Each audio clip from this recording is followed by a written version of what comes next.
बिस्मिल्लाहिर्रहमानिर्रहीम।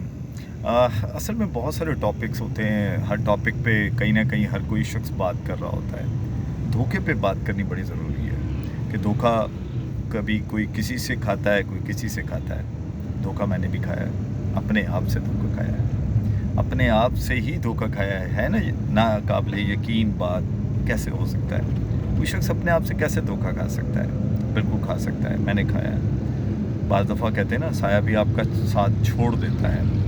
बिल्कुल इसी तरह मैंने अपने आप से धोखा खाया है, क्योंकि जो रिलेशंस होते हैं ना, कुछ ऐसे रिलेशंस होते हैं कि जो बड़े मज़बूत होते हैं, जिन पर आपको एतमाद होता है, जिनके बगैर आपकी ज़िंदगी नहीं गुजरती। तो वो बेसिकली आप खुद होते हैं, वो आपका लिबास होते हैं।